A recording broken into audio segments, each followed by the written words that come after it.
pertanyaan dari Yang Mulia Saldi Isra mengenai alokasi dana kunjungan Presiden dan dana bantuan kemasyarakatan dari Presiden. Telah disampaikan oleh Bapak Menko tadi bahwa bantuan kemasyarakatan dari Presiden bukan merupakan bagian dari Perlinsos. Anggaran untuk kunjungan Presiden dan anggaran untuk bantuan kemasyarakatan dari Presiden berasal dari dana operasional Presiden yang berasal dari APBN. Dana operasional Presiden diatur oleh Peraturan Menteri Keuangan 48/2008 yang diubah dengan Peraturan Menteri Keuangan 106 tahun 2008. Sementara dana kemasyarakatan Presiden diatur dalam Peraturan Menteri Sesnek nomor 2 tahun 2020.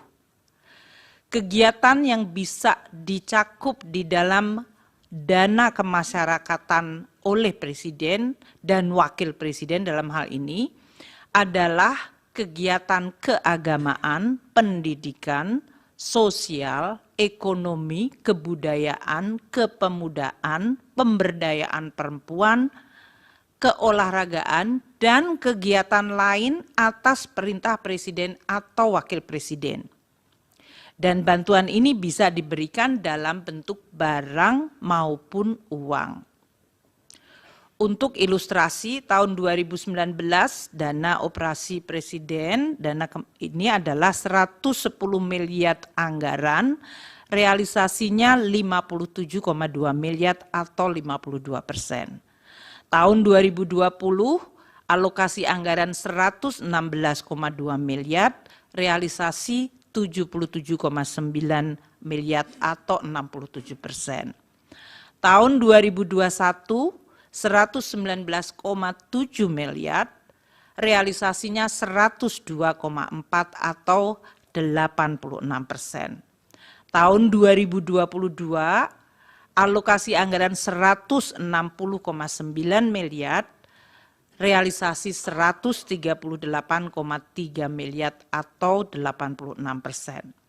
Tahun 2023 alokasi anggaran 156,5 miliar, realisasinya 127,8 atau 82%.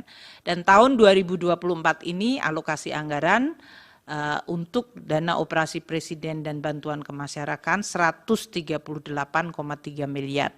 Sampai dengan bulan ini, bulan Maret, April ya, adalah 18,7 miliar atau baru 14%. Yang Mulia Bapak Arsul Sani tadi menanyakan mengapa di dalam Undang-Undang APBN 2024 tidak terdapat pasal 27 seperti yang ada di dalam Undang-Undang APBN 2023. Tadi sebetulnya sudah dijawab. Pasal 27 dari Undang-Undang 28 tahun 2022 mengenai APBN 2023 adalah dibuat dalam situasi pandemi COVID. Pada saat itu pemerintah bersama dengan BPJS harus bekerja sama untuk penanganan permasalahan kesehatan dan masalah sosial terutama untuk tenaga kesehatan. Dengan berakhirnya status pandemi, maka pasal 27 tersebut disepakati oleh oleh pemerintah dan DPR tidak diperlukan lagi, sehingga pasal 27 tidak ada lagi di dalam Undang-Undang APBN 2024. Yang Mulia Bapak Arsul Sani menanyakan kenapa Perlinsos sesudah COVID anggarannya masih tetap tinggi. Tadi sudah dijawab, kami akan ulangi dengan lebih detail. Kenaikan dari anggaran Perlinsos periode 2022 hingga 2024 terutama akibat kenaikan dari harga minyak bumi, perubahan kurs, dan volume dari subsidi. Jadi bagian dari anggaran Perlinsos yang paling besar naiknya atau yang mengalami perubahan sangat besar adalah pada bagian subsidi, terutama subsidi energi. Namun subsidi pupuk juga tahun 2024 ini meningkat cukup besar. Sehingga anggaran subsidi naik dari 211,8 triliun tahun 2021 naik menjadi 291 triliun tahun 2022, tahun 2023 naik lagi menjadi 332,5 triliun, dan tahun 2024 ini dianggarkan 340,7 triliun, naik karena terutama subsidi. Sementara anggaran Perlinsos dari kementerian lembaga yang lain serta dari Kemensos relatif tidak berubah. Perubahannya seperti yang tadi telah saya sampaikan pada pidato pembuka, yaitu untuk Kemendikbud karena ada unit cost pada pendidikan menengah, dan kemudian di Kemensos karena menambah untuk aktivitas lansia dan disabel. Untuk ilustrasi, harga minyak tahun 2021 $68, 2022 melonjak ke 94,5, tahun 2023 dan 2024 ini menggunakan asumsi dan sekitar $82. Untuk nilai tukar tahun 2021 14.312, 2022 naik ke 14.871, 2023 15.255, dan tahun 2024 menggunakan APBN asumsi 15.000.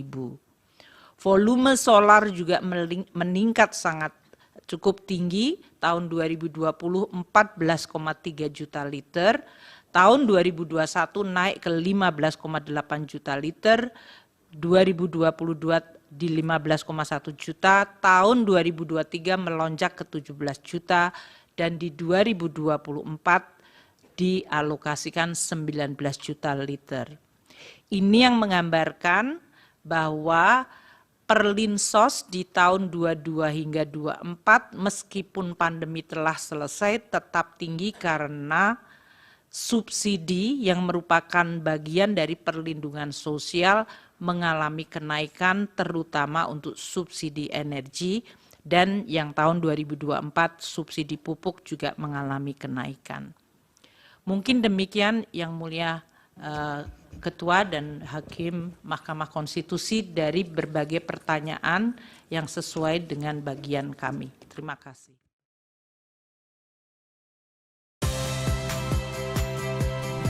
Saya Audrey Chandra, saksikan program-program Kompas TV melalui siaran digital, pay TV, dan media streaming lainnya. Kompas TV, independen, terpercaya.